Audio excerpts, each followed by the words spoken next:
Aqueles que não apreciam a vida não merecem viver. Meu filho aprecia a vida. Mas você aprecia a sua? Aprecia a do seu filho? Olá!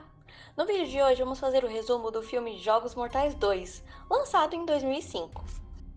Se no primeiro filme não temos muitas cenas de tortura, nesse já é bem diferente, já que esse filme foi feito com um orçamento 4 vezes maior que o do anterior. Nesse filme também vemos abertamente a identidade do Jigsaw, que no anterior foi revelado bem no finalzinho do filme. Nesse filme fica bem claro a linha de raciocínio do John, de que ele não se considera um assassino, já que as vítimas acabam morrendo nos testes. Eu nunca matei ninguém na minha vida. A decisão cabe a eles. Encostar a arma na cabeça de alguém e obrigar a atirar também é assassinato. Deixe aí nos comentários se pra você o Jigsaw é ou não é um assassino. O filme já começa com um homem preso em uma armadilha. E pra mim essa é uma das melhores armadilhas da franquia. E a vítima da vez é o Michael. Olá, Michael. Eu quero jogar um jogo. A televisão liga e o boneco Billy começa a falar que Michael está sendo testado pois ele é um informante. Ele está preso em uma armadilha que se chama Máscara da Morte, que se fechará caso ele não consiga pegar a chave que abre o dispositivo. Então o Jigsaw decide mostrar a ele onde está essa chave. A pista é esta. Está bem diante dos seus olhos. O cronômetro começa a contar, e o Michael encontra um bisturi para retirar a chave que está atrás do seu olho. Michael não consegue ter coragem suficiente para retirar a chave. O tempo acaba e ele morre após a máscara se fechar. Agora estamos em uma delegacia, em que o detetive Eric Matthews está indo lá buscar seu filho Daniel. Acontece que Daniel foi pego roubando algumas pessoas. Os dois começam a discutir porque aparentemente o Eric não é um pai muito presente. Mais tarde, Eric é chamado em uma cena de crime. Lá, a detetive Carrie começa a explicar sobre o caso. E se você não se lembra, a Carrie aparece bem rapidinho no primeiro filme. Ela leva Eric até o corpo de Michael, e lá eles veem que ele está com aquela marca de quebra-cabeça na pele. Então o policial diz que Michael era seu informante. No teto há uma mensagem do Jigsaw para o detetive. Olhe mais perto, detetive Matthews. No escritório, Eric diz que não quer se envolver no caso, pois ele já tem vários problemas para resolver. A Carrie insiste, já que o fato do Jigsaw ter escrito o nome dele na parede pode ajudá-los a encontrá-lo. Mesmo assim, ele não quer se envolver, já que sua esposa acabou de deixá-lo devido a um caso que ele teve com a Carrie. Naquela mesma noite, ele lembra que no metal da armadilha do Michael estava escrito Wilson Steel, que é uma fábrica abandonada nas redondezas. Então ele se junta com a equipe da SWAT liderada por Carrie e o policial Riggs para invadir o lugar. E de fato, John estava sentadinho lá lendo um livro. Mas é claro que os policiais não iriam chegar tão facilmente até ele, já que no trajeto 3 policiais acabam caindo em uma armadilha. 2 deles morrem, e um fica com as pernas quebradas.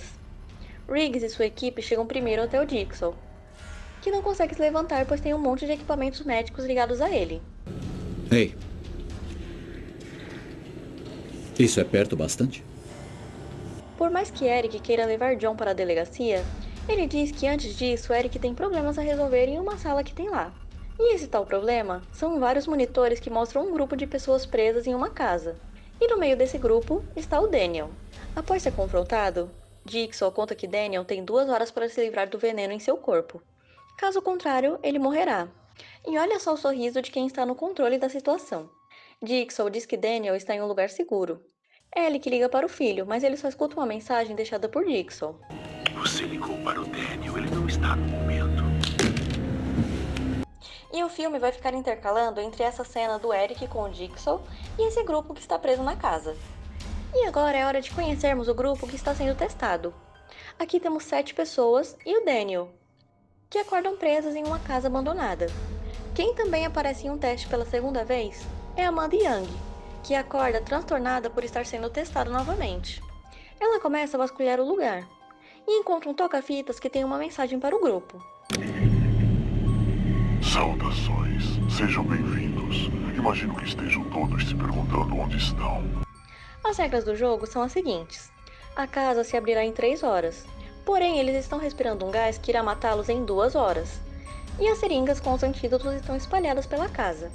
O primeiro antídoto está dentro de um cofre que está no meio daquela sala. E da fita, ele diz que cada um deles tem uma combinação para abrir o cofre. Também é falado que todos eles têm algo em comum. E novamente, ele diz que o X marca o local da resposta. Junto com a fita tinha uma chave com um bilhete. e nele estava escrito para não usar a chave na porta.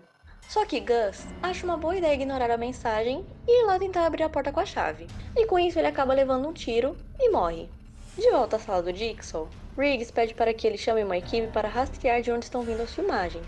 John diz a Eric que a única coisa que ele quer é um pouco do seu tempo. E diz que em troca de uma conversa particular, Eric terá seu filho de volta. O detetive aceita a proposta, e John diz que quer jogar um jogo. As regras do jogo são basicamente Eric ficar sentado conversando com ele, ouvindo tudo o que ele tem a dizer por tempo suficiente para encontrar seu filho. Ele começa dizendo que corta as peças de quebra-cabeça das vítimas para indicar que falta algo nelas, que no caso seria o instinto de sobrevivência. John começa a questionar o modo brutal como Eric trata os acusados, e pergunta o que ele teria feito se seu filho não estivesse em jogo. E em seguida ele pede para que Eric pegue um pouco de água. Voltando para casa, o grupo começa a procurar uma saída, e encontra um taco de beisebol e uma lanterna. Laura encontra uma passagem, e lá tem uma fita para Obi, dizendo que ele é um golpista, e por isso ele terá que passar por uma armadilha. Nessa sala tem uma fornalha, que contém 2 antídotos dentro, e na fita fala que um deles é de presente para Obi, por ter ajudado Jigsaw a sequestrar os outros. É claro que o grupo fica bravo ao saber disso, e Obi diz que entrará na armadilha, mas deixa claro que um dos antídotos é dele. Ele consegue pegar um, mas ao puxar o outro, a porta da fornalha se fecha e então lá dentro começa a pegar fogo. Ele tenta sair pela janela, mas acaba pegando fogo até a morte. Enquanto isso, os policiais assistem a tudo. Eric continua conversando com Jigsaw. Ele conta que tem câncer terminal, e Eric diz que matar pessoas não vai fazer com que ele se cure. John começa a contar que descobriu o câncer no consultório do Dr. Gordon. Depois de saber que tinha pouco tempo de vida, ele decidiu se matar e jogou o carro de um penhasco. Apesar disso, por um milagre ele saiu vivo do acidente. Com isso, ele percebeu o quanto ele deu valor à vida, quando chegou verdadeiramente perto da morte, e decidiu fazer com que as pessoas dessem valor à vida delas também. Enquanto isso, Amanda conta para Daniel que foi testada pois ela era viciada em drogas, e que estava sendo testada novamente pois ela começou a se cortar. Eles encontram outra sala, e nela há uma porta com um cronômetro. Dessa vez, a fita encontrada é para Xavier. Nela conta que ele está sendo testado pois é um traficante, e que há um antídoto atrás da porta, mas a chave está escondida em um poço de seringas. Se ele não conseguir abrir a porta a tempo, ela se fechará para sempre. Xavier se recusa a fazer o teste, e joga Amanda nas seringas para procurar no lugar dele. Depois de procurar muito, Amanda encontra a chave, mas já é tarde demais e a porta se tranca para sempre. De volta ao jogo do Eric, ele começa a destruir o trabalho do John, mas isso não parece abalar ele nem um pouco. Então ele começa a provocar o policial dizendo que ele é do tipo que atira em suspeitos desarmados e planta evidência para condenar as pessoas. Eric se recusa a continuar ouvindo John, e é aí que ele conta que todas aquelas pessoas que estão com o Daniel foram presas por causa do Eric. Foi o policial responsável pela prisão de todas elas. E foi você quem forjou as provas para obter as condenações. Ou seja, na hora que eles descobrirem que Daniel é o filho do homem que forjou provas para que eles fossem para a cadeia, o garoto estará ainda mais em perigo.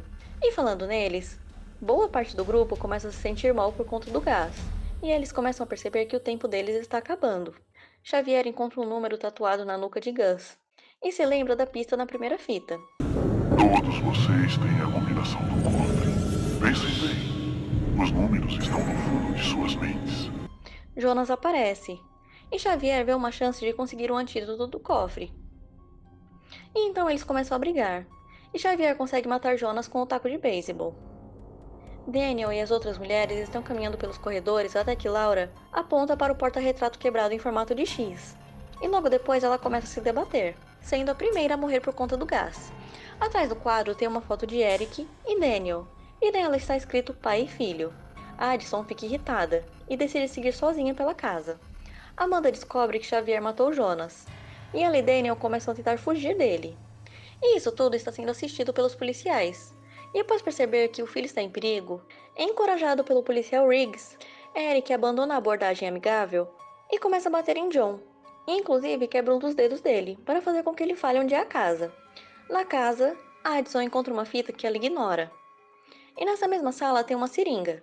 Quando ela enfia as 2 mãos para tentar pegar, o antídoto se espalha, e logo ela fica presa com os 2 braços na armadilha. Os gritos dela atraem Xavier, que olha o número que está na nuca dela e depois vai embora deixando ela para morrer ali. Depois da sessão de tortura do policial, John concorda em levá-la até a casa, mas com a condição de que apenas os dois vão até lá. Eric concorda e sai de lá em um elevador escondido que tem na sala. Nessa hora, a equipe finalmente consegue rastrear de onde está vindo o vídeo. Enquanto isso, Xavier continua perseguindo Daniel e Amanda, até que ela encontra uma passagem escondida no chão. Mas, para azar dele, Xavier também a vê. Dixon finalmente chega com Eric na casa e entrega para ele uma chave. O detetive sai às pressas e deixa John dentro do carro. Ao mesmo tempo, mostra os policiais indo até o local que eles rastrearam o sinal das câmeras. Só que o problema é que a Carrie não vê nenhum deles andando pela casa. Amanda e Daniel chegam até o banheiro do primeiro filme, e lá estão os corpos de Zapp, Adam e o pé do Dr. Gordon. Xavier também chega lá, e Amanda diz que se ele os matar, nunca vai saber o número que está em sua nuca. É aí que Xavier começa a arrancar sua própria pele para ver o seu número. Quando ele vai até Amanda, Daniel o ataca com uma serra e o mata cortando seu pescoço. Enquanto isso, os policiais encontram outros monitores que também estão gravando a casa, e junto deles há 2 videocassetes, que eles conseguem pausar as gravações. É aí que descobrimos que a gravação da casa não é ao vivo. Apesar disso, Eric está na casa certa e também chega até o banheiro. Só que como as imagens não eram ao vivo, ele não encontra nem Daniel e nem a Amanda, apenas o corpo de Xavier que já está em decomposição. Eric se aproxima da banheira e é atingido por uma substância que faz ele desmaiar. Então é mostrado que quando o cronômetro da Wilson Steel termina, um cofre se abre e Carrie encontra Daniel que estava esse tempo todo pertinho deles. Ou seja, o John estava dizendo a verdade quando falou que Daniel estava em um lugar seguro. Eric acorda acorrentado no banheiro segurando um toca-fita. Só que na fita não é a voz do Dixon. E quem está falando na verdade é a Amanda. Oi, Eric. Eu era culpada de várias coisas, mas o porte de drogas foi armação sua. Nela, Amanda fala que Eric armou para que ela fosse presa, e que só conseguiu se recuperar disso após o teste que passou com o Dixon. Inclusive, ela chama ele de pai e mentor. Então é mostrado um flashback de Amanda levando Daniel para ser colocado no cofre. E na fita, ela diz que continuará o trabalho do John quando ele morrer. E que o Eric era a primeira pessoa a ser testada por ela. Então Amanda aparece na porta. O jogo acabou.